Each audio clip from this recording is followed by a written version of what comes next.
వార్తల వివరాలు చూస్తే అమరావతిలో స్పోర్ట్స్ సిటీ నిర్మించడానికి సహకారం అందించాలని కేంద్ర క్రీడల మంత్రి మన్సుఖ్ మాండవీయని మంత్రి నారా లోకేష్ కోరారు. ఏపీని స్పోర్ట్స్ హబ్గా మార్చేందుకు చేయూతనివ్వాలన్నారు. గుంటూరు సమీపాన నాగార్జున యూనివర్సిటీలో athletics, archery, weight lifting, Kakinada district sports authority గ్రౌండ్స్లో హాకీ, షూటింగ్లకు సంబంధించి సెంటర్ ఆఫ్ ఎక్సలెన్స్లను ఏర్పాటు చేయాలన్నారు. అమరావతిలో అంతర్జాతీయ ప్రమాణాలతో నిర్మించే స్పోర్ట్స్ సిటీ నిర్మాణానికి సహకారం అందించాలని కేంద్ర యువజన వ్యవహారాలు, క్రీడలు, కార్మిక, ఉపాధి శాఖల మంత్రి మన్సుఖ్ మాండవీయను రాష్ట్ర విద్య, ఐటీ, ఎలక్ట్రానిక్స్ శాఖల మంత్రి నారా లోకేష్ కోరారు. న్యూఢిల్లీలో కేంద్ర మంత్రి మన్సుఖ్తో లోకేష్ భేటీ అయ్యారు. ఈ సందర్భంగా లోకేష్ మాట్లాడుతూ అమరావతిలో రాజధాని నిర్మాణ పనులు శరవేగంగా కొనసాగుతున్నాయని, స్పోర్ట్స్ సిటీ నిర్మాణానికి సహకారం అందించాలని కోరారు. క్రీడల అభివృద్ధికి ఏపీ ప్రభుత్వం ప్రాధాన్యతనిస్తోందని, ప్రపంచ స్థాయి శిక్షణ సౌకర్యాలను కల్పించడం, జాతీయ, అంతర్జాతీయ వేదికలపై వివిధ క్రీడా విభాగాల్లో అథ్లెట్లకు మద్దతునివ్వడం స్పోర్ట్స్ సిటీ ప్రధాన లక్ష్యమన్నారు. ఆంధ్రప్రదేశ్ను స్పోర్ట్స్ హబ్గా మార్చడానికి సహకారం అందించాలని కోరారు. రాష్ట్రంలోని పాఠశాలలు గ్రామ స్థాయి నుంచి క్రీడల అభివృద్ధికి చేయూత అందించాలని కోరారు. కేంద్ర క్రీడల మంత్రిత్వ శాఖ ఆధ్వర్యాన గుంటూరు సమీపాన నాగార్జున యూనివర్సిటీలో athletics, archery, weight lifting, Kakinada district sports authority గ్రౌండ్స్లో హాకీ, షూటింగ్లకు సంబంధించి సెంటర్ ఆఫ్ ఎక్సలెన్స్లను ఏర్పాటు చేయాలన్నారు. ఖేలో ఇండియా పథకంలో క్రీడా మౌలిక సదుపాయాల కల్పనలో భాగంగా 39 ప్రాజెక్టులకు సంబంధించి 341.57 కోట్ల రూపాయలతో ఏపీ ప్రభుత్వం సమర్పించిన ప్రతిపాదనలకు త్వరితగతిన ఆమోదం తెలపాలన్నారు. తిరుపతిలో sports authority of India regional సెంటర్ను ఏర్పాటు చేయాలని, ఖేలో ఇండియాలో భాగంగా అథ్లెటిక్స్, రెజ్లింగ్ స్టేట్ లెవెల్ సెంటర్ను తిరుపతిలో నెలకొల్పాలని కేంద్ర మంత్రిని కోరారు. రాష్ట్రంలోని 26 జిల్లాల్లో జిల్లా స్థాయి ఖేలో ఇండియా సెంటర్లను ఏర్పాటు చేయాలని, దేశవ్యాప్తంగా క్రీడాకారులను ప్రోత్సహించేందుకు రైల్వే స్పోర్ట్స్ కన్సెషన్ పాస్లను మంజూరు చేయాలన్నారు. ఏపీలో ఈఎస్ఐ హాస్పిటల్స్ అభివృద్ధికి సహకరించాలని లోకేష్ విజ్ఞప్తి చేశారు. కేంద్ర మంత్రి మాండవీయ స్పందిస్తూ ఏపీని స్పోర్ట్స్ హబ్గా మార్చేందుకు పూర్తి స్థాయిలో సహకరిస్తామని, ఈఎస్ఐ హాస్పిటల్ సేవలను మరింత విస్తృతపరుస్తామని హామీ ఇచ్చారు. అనంతరం యువగళం పాదయాత్రపై రూపొందించిన పుస్తకాన్ని కేంద్ర మంత్రి మన్సుఖ్ మాండవీయకు అందజేశారు. పల్నాడు జిల్లాలో జగన్ పర్యటనను శాంతి భద్రతలకు విఘాతం కలిగించాలనే సైకో మనస్తత్వంతో రాజకీయ ముసుగులో ఉన్న ఓ నేరగాడు చేసిన కుట్రగా హోంమంత్రి అనిత అభివర్ణించారు. ఏడాది క్రితం చనిపోయిన కార్యకర్త విగ్రహాన్ని ఆవిష్కరించడానికి వెళ్తూ మరో 2 కార్యకర్తల్ని బలి తీసుకున్న జగన్ది సైకో మనస్తత్వం కాక మరేంటని అనిత ప్రశ్నించారు. అదే సమయంలో కమ్మ సామాజిక వర్గం ఇప్పుడే గుర్తొచ్చిందా అని జగన్ను నిలదీసిన అనిత గత 5 ఏళ్లలో ఆ సామాజిక వర్గ నేతలపై చేసిన కక్ష సాధింపుల సంగతేంటని ప్రశ్నించారు. మీ కాన్వాయ్తో పాటు ఒక 3 వెహికల్స్ ప్లస్ ఒక 100 మంది మీరు నిజంగా అతను పరామర్శించాలనుకుంటే ఈ రకంగా పరామర్శించండి అని సాక్షాత్ ఎస్పీ పల్నాడు ప్రెస్ మీట్ పెట్టారు. వాళ్ళకి నోటీసులు కూడా ఇచ్చున్నారు. చుట్టుపక్కల కాన్స్టిట్యున్సీస్ నుంచి ఇప్పుడు నరసరావుపేట, గుంటూరు, మాచర్ల ఇటువంటి నియోజకవర్గాల నుంచి, పల్నాడు ఇటువంటి నియోజకవర్గాలన్నిటి నుంచి కూడా మొబిలైజ్ చేయడానికి ప్రయత్నం చేస్తున్నారన్న సంగతి రిపోర్ట్స్ వచ్చి వాళ్ళందరినీ కూడా రిక్వెస్ట్ చేసుకున్నారు. ఇలా ఇబ్బందులు కలుగుతాయని చాలా క్లియర్ గా చెప్పారు. అయినప్పటికీ కూడా అతను స్టార్ట్ అవడం ఇంచుమించుగా ఒక 10:30 ఆ టైంకి స్టార్ట్ అయితే ఎత్తి కొడితే 80 కిలోమీటర్లు, ఒక 2 hours వేసుకున్న 2 hours అవుతుంది. కానీ ఆ విలేజ్ వెళ్లేదానికి కావాలని దారి పొడుగున వాళ్ళ కార్యకర్తల్ని పెట్టుకుని, అంటే అతను బల నిరూపణకు చూసుకోవడానికి దాని మధ్యలో ఒక ఫ్లెక్సీస్ కూడా, ఆ ఫ్లెక్సీస్ కూడా మీరు ఒకసారి అబ్జర్వ్ చేస్తే ఒకడు పెడతాడు రపా కోసేస్తామంటాడు, ఒకడు ఫ్లెక్సీ పట్టుకుంటాడు, ఒకడు ఇంకోటి అంటాడు పల్నాడు నుంచి స్టార్ట్ అవుతుంది రాజారెడ్డి రాజ్యాంగం అని చెప్పి ఒకడు పట్టుకుంటాడు, ఇంకొకడు వచ్చి మాట్లాడతాడు ఈ రోజుతో మీకు అయిపోయింది, మాకు టైం వస్తుంది, మేము నరికేస్తామంటాడు ఇంకొకడు. అంటే ఇలాంటి ప్లేకార్డ్స్ తోని ఒక రకంగా చెప్పాలంటే రెచ్చగొడుతూ, జనాలను రెచ్చగొడుతూ వాళ్ళ తాలూకా ఆ ర్యాలీ ఎలా జరిగిందో మీరందరూ కూడా చూశారు. అరౌండ్ 3:30కి ఇంచుమించుగా అక్కడికి రీచ్ అయ్యే పరిస్థితి కనిపించింది. రైతులకు అండదండలుగా ఉండేలా కృష్ణా జిల్లా సహకార మార్కెటింగ్ సొసైటీని నూతన అధ్యక్షుడు బండి రామకృష్ణ తీర్చిదిద్దుతారని మంత్రి కొల్లు రవీంద్ర అన్నారు. ముఖ్యమంత్రి చంద్రబాబు, ఉప ముఖ్యమంత్రి పవన్ కళ్యాణ్ సారథ్యంలో రాష్ట్రం అన్ని రంగాల్లో అభివృద్ధి పదంలో దూసుకుపోతుందన్నారు. మచిలీపట్నంలోని సత్య కన్వెన్షన్ హాల్లో డీసీఎంఎస్ చైర్మన్ గా బండి రామకృష్ణ బాధ్యతల స్వీకరణ కార్యక్రమం బుధవారం రాత్రి అట్టహాసంగా జరిగింది. 3 స్తంభాల సెంటర్ నుంచి సభావేదిక వరకు భారీ ర్యాలీ నిర్వహించారు. ముఖ్య అతిథిగా హాజరైన మంత్రి కొల్లు రవీంద్ర మాట్లాడుతూ రైతులకు అండదండలుగా ఉండేలా కృష్ణా జిల్లా సహకార మార్కెటింగ్ సొసైటీని నూతన అధ్యక్షుడు బండి రామకృష్ణ తీర్చిదిద్దుతారని తెలియజేశారు. ఎంపీ వల్లభనేని బాలశౌరి తన గెలుపునకు కృషి చేశారని కొనియాడారు.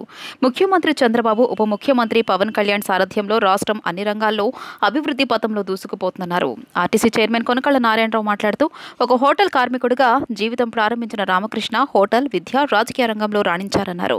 ఎమ్మెల్యేలు మండలి బుద్ధప్రసాద్, యార్లగడ్డ వెంకట్రావు, జనసేన ఎన్టీఆర్ జిల్లా అధ్యక్షుడు సామినేని ఉదయభాను మాట్లాడారు. అయితే కష్టపడతారో తప్పకుండా వాళ్ళకి గుర్తింపు ఉంటుందనే దానికి నిదర్శనం ఈ రోజు బండి రామకృష్ణ గారికి వాళ్ళ పవన్ కళ్యాణ్ గారు చంద్రబాబు నాయుడు గారు గుర్తించి వారికి ఒక మంచి అవకాశం ఇచ్చారు. జిల్లా DCMS చైర్మన్ గా మరి బండి రామకృష్ణ గారిని నియమించడం చాలా హర్షించాల్సినటువంటి విషయం. ముందుగా మనమందరం పవన్ కళ్యాణ్ గారికి చంద్రబాబు నాయుడు గారికి మనస్ఫూర్తిగా హృదయపూర్వక ధన్యవాదాలు తెలియజేద్దాం. అలాగే ఇంకా రామకృష్ణ గారి గురించి నేను ప్రత్యేకంగా చెప్పక్కర్లే. ఒక సామాన్యమైనటువంటి జీవితాన్ని స్టార్ట్ చేసి అందరితో కూడా మంచిగా ఉంటూ అతి చిన్న స్థానం నుంచి ఇవాళ ఎంత ఉన్నతమైనటువంటి స్థానానికి వెళ్ళినప్పటికి కూడా ఎక్కడా కూడా ఆయనలో ఆ గర్వం చూడలే. ఎందుకంటే వారిని మొన్న ఎన్నికల్లో 2019 ఎన్నికల్లో ఆయన జనసేన పార్టీ తరఫున పోటీ చేయడం, నేను తెలుగుదేశం పార్టీ తరఫున పోటీ చేసిన చాలా తక్కువ ఓట్ల మార్జిన్ తో ఓడిపోవడం జరిగింది ఆ రోజున. తర్వాత టికెట్లు డిసైడ్ చేసిన సందర్భంలో పవన్ కళ్యాణ్ గారు చంద్రబాబు నాయుడు గారు మరి ఇక్కడ తెలుగుదేశం పార్టీకి అవకాశం ఇవ్వాలని చెప్పి ఆలోచన చేస్తే మనస్ఫూర్తిగా బేషరతుగా బయటకు వచ్చి పనిచేసినటువంటి వ్యక్తి బండి రామకృష్ణ గారు అని చెప్పి చెప్తాను. ఈ రోజున DCMS చైర్మన్ గా పదవి బాధ్యతలు చేపట్టిన నేను ఆర్కే సంస్థల్ని 0 నుంచి స్టార్ట్ చేశా. ఈ రోజున 1,00,000 రెట్లు పైకి లేపాను. నాకు కష్టపడటం ఒకటే తెలుసు, తగ్గడం తెలుసు, నిజాయితీగా ఉండడం తెలుసు. తగ్గితే ఏంటో లాభం కనిపెట్టిన వ్యక్తిని నేను. తగ్గాలి, జీవితంలో తగ్గడం నీకు అర్థమైందంటే జీవితం అర్థమైనట్టు. ప్రతి దానికి నేను వాదమాడుకుంటే నీకు జీవితం అర్థం కానట్టు మనకు లెక్క. అదే పవన్ కళ్యాణ్ గారు ఏమన్నారు, ఎక్కడ తగ్గాలో ఎక్కడ నెగ్గాలో తెలిసిన నాయకుడు పవన్ కళ్యాణ్ గారు. అలాంటి జనసేన పార్టీ మనం పనిచేస్తున్నాం. మనం నీతిగా నిజాయితీగా ఉన్నప్పుడు మన గుర్తింపు వేరుగా ఉంటుంది. మాజీ సీఎం జగన్ ఓదార్పుకు వెళ్లినట్లు లేదని, పల్నాడుపై యుద్ధం ప్రకటించి యుద్ధానికి వెళ్లినట్లు ఉందని టీడీపీ ఎమ్మెల్యే కన్నా లక్ష్మీనారాయణ అన్నారు. గజమాలలు, సన్మానాలు ఒక పక్క, చంపుతాం నరుకుతామంటూ మరోపక్క ప్లకార్డ్స్ పెట్టారన్నారు. జగన్ది రాక్షస పాలన అని గతంలోనే చెప్పానని, ఇప్పటికీ జగన్లో మార్పు రాలేదని విమర్శించారు. నిన్న పల్నాడులో అరాచక ర్యాలీ నిర్వహించారన్నారు. టీడీపీ ఎమ్మెల్యే కన్నా లక్ష్మీనారాయణ విలేకరుల సమావేశం నిర్వహించారు. సమావేశంలో ఆయన మాట్లాడుతూ 100కి 100 పాళ్లు నాగమల్లేశ్వరరావు ఆత్మహత్యకు జగనే కారణమని ఆరోపించారు. నాగమల్లేశ్వరరావు ఆత్మహత్యకు పోలీస్ వేధింపులనేది అసత్యమన్నారు. పెద నెమలిపురికి చెందిన లక్ష్మీనారాయణ కూడా అప్పుల బాధ తాళలేక సూసైడ్ అటెంప్ట్ చేశారన్నారు.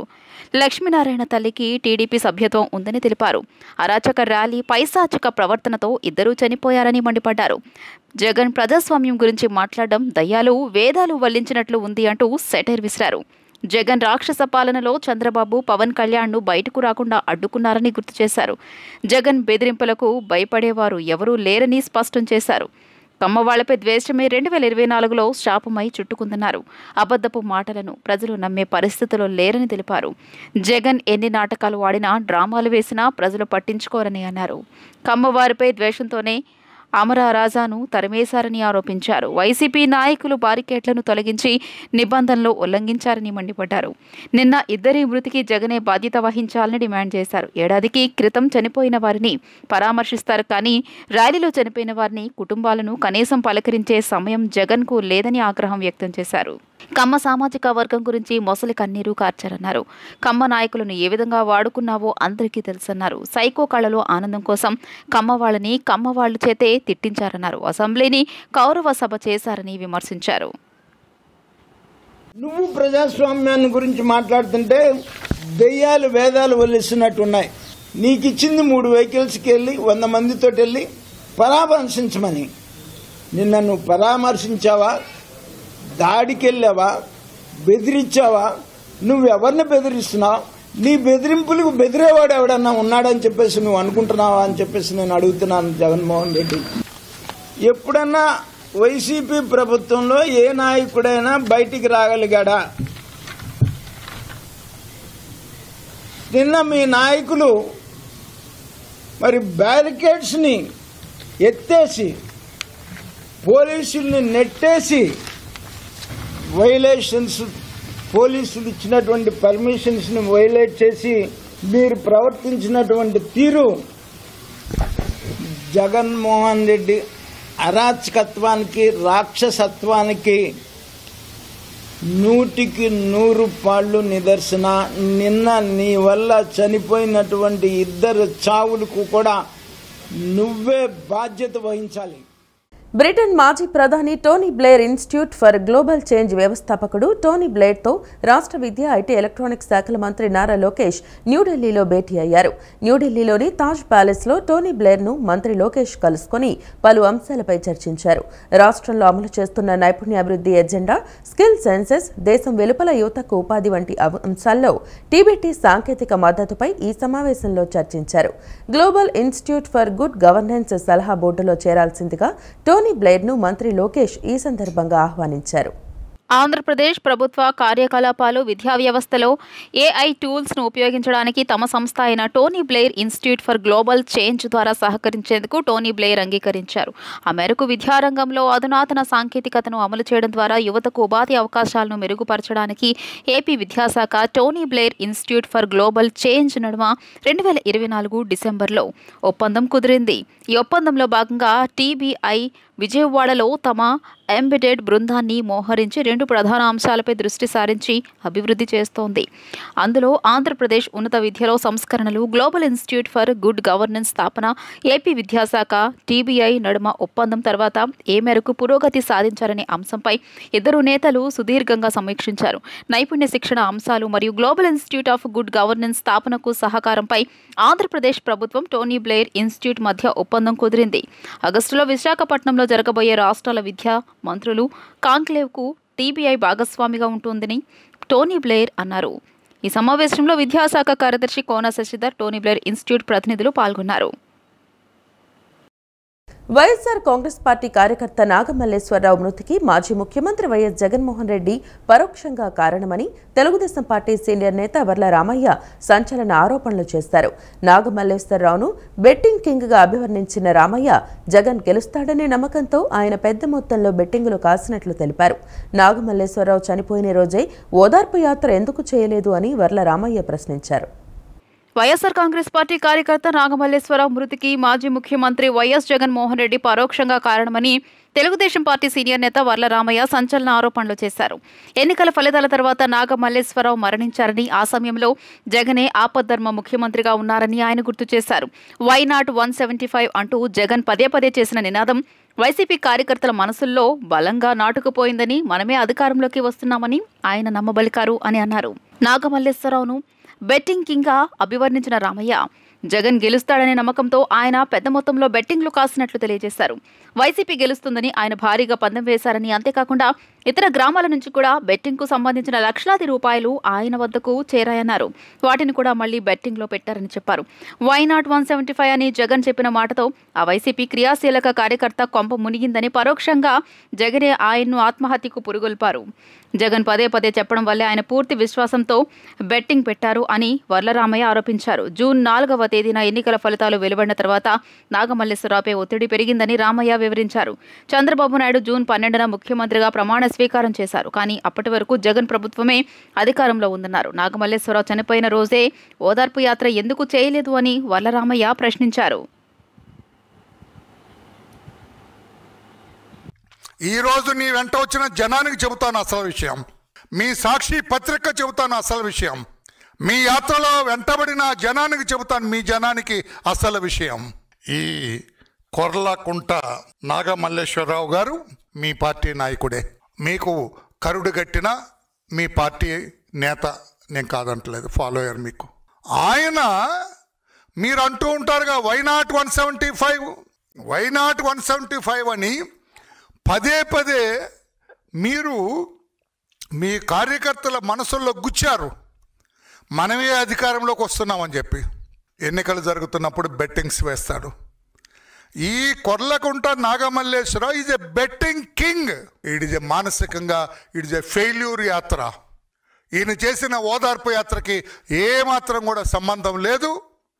అతను ఆత్మహత్య చేసుకున్నది జగన్మోహన్ రెడ్డి గారు వై నాట్ 75 అవటం వల్ల అతను బెట్టింగ్లు పెట్టి పూర్తిగా మునిగిపోయాడు కనుక ఆ డబ్బు తీర్చుకోలేక అన్నిధా శరణం నాస్తని అతను ఆత్మహత్య చేసుకున్నాడు తప్పితే జగన్మోహన్ రెడ్డి చెప్పే కారణాలు కావు అని చెప్పి కూడా తెలియజేస్తూ ఇటువంటి తప్పుడు యాత్రలు, ఇటువంటి వెకిలి యాత్రలు చెయ్యొద్దని చెప్పి కూడా జగన్మోహన్ రెడ్డి గారికి తెలియజేస్తూ మీ అబద్ధపు మాటలు, మీ అబద్ధపు వేషాలు మీ అబద్ధపు మోసాలు నమ్మే స్థితిలో రాష్ట్ర ప్రజలు లేరు అని చెప్పి కూడా తెలియజేస్తారు. ప్రజా సమస్యలపై పోరాటాలకు ఆంక్షలు కాంగ్రెస్ పార్టీకేనా అని ఏపీసీసీ అధ్యక్షురాలు వైఎస్ షర్మిల ముఖ్యమంత్రి చంద్రబాబును ప్రశ్నించారు. రాజధాని మీద పోరాటం చేయాలి అనుకుంటే హౌస్ అరెస్టులు చేస్తారు, స్టీల్ ప్లాంట్ కోసం చేసే దీక్షలు భగ్నం చేస్తారని, ఆంక్షలు అన్ని కాంగ్రెస్ పార్టీకేనా అని అన్నారు. బీజేపీకి ఎదురు నిలబడి ధైర్యంగా పోరాటం చేస్తున్నందుకు కాంగ్రెస్ను అడ్డుకుంటున్నారా? వైసీపీ పరామర్శల పేరు మీద చేసే యాత్రలకు ఆంక్షలు ఉండవా అని అడిగారు. జగన్ మోడీ దత్తపుత్రుడు అని ఆంక్షలు పెట్టడం లేదా? జగన్ మీద ఎందుకు ఆంక్షలు లేవు? బల ప్రదర్శన మీద ఎందుకు ఆంక్షలు పెట్టడం లేదని పేర్కొన్నారు. చంద్రబాబు సమాధానం చెప్పాలన్నారు. నిన్న బల ప్రదర్శనలో 2 చనిపోయారని, ఈ ఘటనకు బాధ్యులు ఎవరని ప్రశ్నించారు. 100 మందికి అనుమతి ఇచ్చినప్పుడు 1000 మంది ఎలా వచ్చారని పోలీస్ శాఖ చూస్తూ ఎందుకు ఉందని, డిపార్ట్మెంట్ ఎందుకు ప్రేక్షక పాత్ర పోషించిందన్నారు. జగన్మోహన్ రెడ్డి గారికి ఏ ఆంక్షలు ఉండవా? బీజేపీ దత్తపుత్రుడు కాబట్టి, మోడీ గారి దత్తపుత్రుడు కాబట్టి, తెర వెనకాల పొత్తు పెట్టుకున్నాడు కాబట్టి, అక్రమ పొత్తు ఉంది కాబట్టి జగన్మోహన్ రెడ్డి గారికి ఏం చేసినా చెల్లుతుందా? 2 ప్రాణాలు తీసినా చెల్లుతుందా? ఏం సమాధానం చెప్తారు? జగన్మోహన్ రెడ్డి గారు ఏం సమాధానం చెప్తారు? చంద్రబాబు గారు ఏం సమాధానం చెప్తారు? పోలీస్ డిపార్ట్మెంట్ ఏం సమాధానం చెప్తారు? జగన్మోహన్ రెడ్డి గారిని కూడా కాంగ్రెస్ పార్టీ సూటిగా ప్రశ్నిస్తుంది. బెట్టింగ్లో ఓడిపోయిన వాళ్ళకి విగ్రహాలు కట్టడం ఏమిటి? వాటికి ఒక పార్టీ అధినేతగా జగన్మోహన్ రెడ్డి గారు వెళ్లటం ఏమిటి? సమాజం ఎటుపోతుంది? ఎటు తీసుకువెళ్తున్నారు? ఒక నాయకుడిగా జగన్మోహన్ రెడ్డి గారు ఏం చేయాలి? ప్రజల సమస్యల మీద పోరాటం చేయాలి, చంద్రబాబు గారిని నిలదీయాలి, సూపర్ 6 ఏమైంది అని అడగాలి. రాజధాని విషయంలోనైనా, వైజాగ్ స్టీల్ విషయంలోనైనా, పోలవరం విషయంలోనైనా, స్పెషల్ స్టేటస్ విషయంలోనైనా చంద్రబాబు గారు ఇంత అన్యాయం చేస్తున్నారు, మరి ఏమైంది అని ఒక్కసారైనా అసెంబ్లీకి వెళ్లి నిలదీసే దమ్ము జగన్మోహన్ రెడ్డి గారికి లేదు. కానీ ఇలా బల ప్రదర్శనలు చేసి గత ప్రభుత్వంలో జరిగిన రీసర్వే గందరగోళంగా మారిందని ఏపీ రెవెన్యూ ఉద్యోగుల అసోసియేషన్ అధ్యక్షుడు బొప్పరాజు వెంకటేశ్వర్లు అన్నారు. దీనికి కారణం రెవెన్యూ ఉద్యోగులు కారని, రీసర్వేకు తగిన సమయం ఇవ్వకపోవడమేనని ఆయన స్పష్టం చేశారు. 150 రోజులు జరగాల్సిన సర్వేని 50 రోజుల్లో పూర్తి చేయాలని ఒత్తిడి రావడంతో కొంత గందరగోళం జరిగిన మాట వాస్తవమేనన్నారు. ప్రస్తుతం నిర్వహిస్తున్న రీసర్వే విషయంలో కూడా అదే తప్పిదం జరుగుతోందన్నారు. ఇదే రీతిలో సర్వే జరిగితే మంచి ఫలితాలు రాలేవన్నారు. టార్గెట్లు నిర్దేశిస్తే దొంగ లెక్కలు ఖచ్చితంగా వస్తాయని ఆయన అభిప్రాయపడ్డారు. ప్రభుత్వం ఇచ్చినటువంటి ఎస్ఓపి ప్రకారం, స్టాండర్డ్ ఆపరేషన్ ప్రకారం 150 రోజుల్లో పూర్తి చేయమంటే దాన్ని 50 రోజులు కుదించుకుంటూ వస్తూ ఉన్నారు. ఇప్పుడు కూడా మళ్ళీ అయ్యే తప్పులు రిపీట్ చేస్తున్నారు. దయచేసి మేము ఈ అంశాన్ని ఇప్పటికే గౌరవ రెవెన్యూ శాఖ మంత్రి దృష్టికి, గౌరవ సీసీఎల్ గారి దృష్టికి అందరికీ చెప్పాం. దయచేసి ఏదైనా ఒక పనిని ప్రభుత్వం ప్రజలకు చేరవేసే క్రమంలో పైన కూర్చొని ఎన్ని రోజుల్లో ఈ పని చేస్తామని నిర్ణయం తీసుకొని కిందకు పంపించేదానికన్నా కింద వాళ్ళని ఇన్వాల్వ్ చేసి రాష్ట్ర వ్యాప్తంగా 4 జోన్ల నుంచి 10 మందిని పిలిపించి వారి సలహా తీసుకొని ఎన్ని రోజులు పడుతుందో దానికి కావాలంటే 4 రోజులు అదనంగా ఇచ్చి మంచి ఫలితాలను పొంది మంచి సేవలను ప్రజలకు అందించేదానికి మేము సిద్ధంగా ఉన్నాము తప్ప దయచేసి ఒత్తిడి చేసి టార్గెట్లు పెట్టి దొంగ లెక్కలు తెప్పించుకునే పరిస్థితిని కల్పించవద్దని ప్రభుత్వాన్ని కోరుతున్నాం. వైఎస్ఆర్సీపీ నేత మాజీ మంత్రి అంబటి రాంబాబుపై సత్తెనపల్లి గ్రామీణ పోలీసులు కేసు నమోదు చేశారు. పోలీసు విధులకు ఆటంకం కలిగించారని దాడి చేశారంటూ అంబటి రాంబాబుపై సత్తెనపల్లి గ్రామీణ పోలీస్ స్టేషన్లో కేసు నమోదైంది.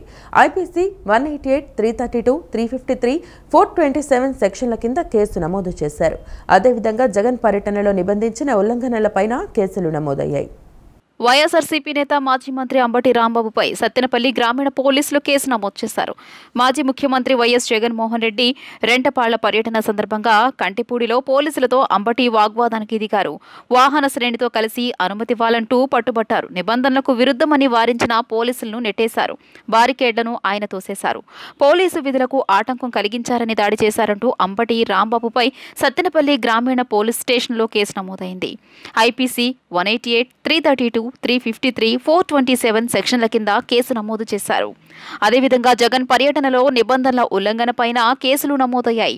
ట్రాఫిక్ నిబంధనలను ఉల్లంఘించి ప్రజల ఆస్తులకు నష్టం కలిగించారని పోలీసులకు ఫిర్యాదులందాయి. ఈ మేరకు స్పందించిన సత్తెనపల్లి పట్టణ పోలీసులు శాంతి భద్రతలకు విఘాతం కలిగించారంటూ సత్తెనపల్లి వైఎస్ఆర్సీపీ ఇన్ఛార్జ్ గజ్జల సుధీర్ భార్గవ్ రెడ్డి, నర్సారావుపేట మాజీ ఎమ్మెల్యే గోపిరెడ్డి శ్రీనివాసరెడ్డితో పాటు మరికొందరిపై కేసులు నమోదు చేశారు. మరోవైపు జగన్ పర్యటనలో వివాదాస్పద ప్లకార్డులు ప్రదర్శించిన వైఎస్ఆర్సీపీ కార్యకర్తకు పోలీసులు సంకెళ్లు వేశారు. బుధవారం రెంటపాళ్లలో ఆయన పర్యటన సందర్భంగా నిబంధనలు అతిక్రమిస్తూ పెద్ద ఎత్తున పార్టీ శ్రేణులు ర్యాలీలో పాల్గొన్నారు. ప్రజలను బీతావాహుల్ని చేసేలా బల ప్రదర్శన చేశారు. కొందరు కార్యకర్తలు ఉద్రిక్తతలు రెచ్చగొట్టేలా ప్లకార్డులు ప్రదర్శించారు. దీనిపై సత్తెనపల్లి టీడీపీ నాయకులు, తెలుగు మహిళలు పోలీసులకు ఫిర్యాదు చేశారు. ఉయ్యూరులో ముద్రా లోన్ పేరుతో అనగాని రాంప్రసాద్ వ్యక్తి భారీ మోసానికి గురయ్యారు. రుణాన్ని పొందేందుకు ప్రాసెసింగ్ ఫీజు కింద 5,000 రూపాయలని ఫోన్పే ద్వారా చెల్లించాలని, ఇతర అదనపు ఛార్జీల పేరుతో సైబర్ నేరగాళ్లు మొత్తంగా 1,17,000 దోచేశారు. మోసపోయానని గ్రహించిన బాధితుడు పోలీసులను ఆశ్రయించడంతో పోలీసులు కేసు నమోదు చేసి దర్యాప్తు చేశారు. కృష్ణా జిల్లా పెనమలూరు నియోజకవర్గంలోని ఉయ్యూరులో ముద్రా లోన్ పేరుతో ఓ వ్యక్తి భారీ మోసానికి గురయ్యాడు. ఉయ్యూరుకు చెందిన అనగాని రాంప్రసాద్కు సైబర్ నేరగాళ్లు ఫోన్ చేసి 5 లక్షల రుణం మంజూరైందని నమ్మబలికారు. రుణాన్ని పొందేందుకు ప్రాసెసింగ్ ఫీజు కింద 5,000 రూపాయలని ఫోన్పే ద్వారా చెల్లించాలని కోరారు. అంతటితో ఆగకుండా రుణం జమ కావాలంటే కొన్ని అదనపు ఛార్జీలు చెల్లించాలని చెబుతూ పలుమార్లు ఫోన్ చేశారు. వీరి మాటలను నమ్మిన రాంప్రసాద్ తన ఖాతా నుంచి మొత్తంగా 1,17,000 రూపాయలు చెల్లించాడు. తర్వాత మోసపోయానని గ్రహించిన బాధితుడు పోలీసులను ఆశ్రయించారు. ఈ ఘటనపై స్పందించిన ఉయ్యూరు టౌన్ ఎస్ఐ విశ్వనాథ్ మీడియాతో మాట్లాడుతూ ప్రజలు అప్రమత్తంగా ఉండాలని సూచించారు. ఎవరికైనా తమ బ్యాంకు ఖాతా వివరాలు, ఓటీపీలు, ఆధార్ నెంబర్ వంటి ప్రైవేటు డేటా అందించవద్దని హెచ్చరించారు. తెలియని లింకులు క్లిక్ చేయకుండా జాగ్రత్త పడాలని తెలియజేశారు. అయితే ఎవరో సైబర్ మోసాలకు గురైతే వెంటనే 1930 నంబర్కు కాల్ చేయాలని, అప్పటి వరకు జరిగిన లావాదేవీలను సీజ్ చేసే అవకాశం ఉంటుందని పేర్కొన్నారు. ప్రస్తుతం ఈ కేసుపై దర్యాప్తు కొనసాగుతోందని ఎస్ఐ విశ్వనాథ్ తెలియజేశారు. ఇన్సూరెన్స్ కట్టాలని చెప్పేసి, ఆర్బీఐ నుంచి మీరు టీడీఎస్ కట్టాలని చెప్పేసి ఇట్లా అనేక లెటర్లు పంపించి నన్ను అనేక రకాలుగా ఇబ్బంది పెట్టి దాదాపు 1,17,000 రూపాయలు కట్టించారు. తీరా చూస్తే అది ఫ్రాడ్ అని జరిగింది. మరి దేశంలో ఇంత ఫ్రాడ్ జరుగుతుందంటే మరి కేంద్ర ప్రభుత్వం, రాష్ట్ర ప్రభుత్వాలు ఫెయిల్యూర్ అని నేను అనుకుంటున్నాను. ఎందుకంటే ప్రతి వ్యవస్థలోనే సిన్సియర్గా పనిచేసే అధికారులు చాలామంది ఉన్నారు, ప్రతి డిపార్ట్మెంట్లో కూడా. కానీ ఈ రాజకీయ నాయకుల ఒత్తిళ్ల వలన ఆ యొక్క సిన్సియర్గా పనిచేసే వ్యక్తులు కూడా తలంచుకుని పనిచేయడం వలన ఇలాంటి సైబర్ క్రైమ్ వాటికి పూర్తిగా ఫుల్ స్టాప్ పెట్టలేని పరిస్థితి ఏర్పడుతుంది. మరి నరేంద్ర మోడీ గారు ప్రభుత్వం వచ్చిన తర్వాత దాదాపు 14 లక్షల కోట్ల పైసలకు అదానికి, అంబానీకి వీళ్ళకి మాఫీ చేశారు. మరి లక్షల కోట్ల మాఫీ జరుగుతుంది. ఈ సైబర్ క్రైమ్ని ఎందుకు పట్టించుకోవడం లేదు? ఏదన్నా మీకు లింక్ వచ్చినా ఏదొచ్చినా కూడా తొందరపడి దాన్ని క్లిక్ చేయొద్దండి. మీకు వాట్సాప్లో కానీ లేదా డార్బుల్ మెసేజెస్లో కానీ వచ్చే లింకులని ఎవరన్నా కాలర్స్ కానీ మేము బ్యాంక్ నుంచి ఫోన్ చేస్తున్నామన్నా సరే, బ్యాంకర్స్ ఎవరు నాకు తెలిసి అయితే బ్యాంకర్స్ అయితే ఎవరు కూడా ఫోన్ చేసి మీ ఓటీపీలు, పాస్వర్డ్ ఇవన్నీ కూడా అడగరు. కాబట్టి మీరు అందరూ కూడా ఈ సైబర్ క్రైమ్కి సంబంధించి అప్రమత్తంగా ఉండండి. సైబర్ క్రైమ్ జరిగిన తర్వాత అంటే మీరు అమౌంట్ మీరు తెలియక నష్టపోయానని మీకు తెలుసుకున్న వెంటనే మీరు ఒక అరగంటలో 1930 ఇది టోల్ ఫ్రీ నెంబర్ అండి, 1930-1930కి ఫోన్ చేసినట్లయితే మన పోర్టల్ వాళ్ళు మీరు ట్రాన్సాక్షన్ చేసినటువంటి అకౌంట్లన్నీ కూడా ఫ్రీజ్ చేసే అవకాశం ఉంటుంది. అది గోల్డెన్ అవర్. ఆ హాఫ్ అన్ అవర్ 1 అవర్లో కూడా మీరు ఈ 1930కి మీరు సైబర్ కంప్లైంట్కి గురయ్యామని మీకు అనిపించిన వెంటనే మీరు 1930కి ఫోన్ చేసి వారు అడిగిన వివరాలన్నీ ఫిల్ చేస్తే మీ అమౌంట్ అది జప్తు చేయడానికి అంటే ఫ్రీజ్ చేయడానికి అవకాశం ఉంటుంది. 1930ని విరివిగా ఉపయోగించుకోండి. ఇరాన్ నుంచి 110 మంది భారతీయ విద్యార్థులు సురక్షితంగా ఢిల్లీకి చేరుకున్నారు. ఇరాన్ ఇజ్రాయెల్ యుద్ధం తీవ్రమైన వేళ ఇరాన్లోని భారతీయులను తరలించేందుకు కేంద్ర ప్రభుత్వం ఆపరేషన్ సింధూను ప్రారంభించింది. తొలి దశలో ఆర్మేనియా నుంచి ప్రత్యేక విమానంలో బయలుదేరిన 110 మంది భారతీయ విద్యార్థులు ఢిల్లీలోని ఇందిరాగాంధీ అంతర్జాతీయ విమానాశ్రయానికి చేరుకున్నారు. వారిలో 90 మంది జమ్మూ కాశ్మీర్కు చెందినవారు. స్వదేశానికి తిరిగి రావడంపై విద్యార్థులు, వారి తల్లిదండ్రులు హర్షం వ్యక్తం చేశారు. ప్రధాని నరేంద్ర మోడీ భారత విదేశాంగ శాఖకు కృతజ్ఞతలు తెలిపారు. ఆ దేశంలోని మిగిలిన భారతీయులను త్వరలో తీసుకురావాలని ప్రభుత్వాన్ని కోరారు. కాగా యుద్ధ ప్రభావిత ప్రాంతాల్లో భారతీయ విద్యార్థులు దాదాపు ఎవరూ లేనట్లు సమాచారం. భారత విజ్ఞప్తి మేరకు వారిని ఇప్పటికే ఇరాన్ ప్రభుత్వం టెహ్రాన్ నుంచి సురక్షిత ప్రాంతాలకు తరలించింది. ఈ వార్తలు ఇంతటితో సమాప్తం. నమస్కారం.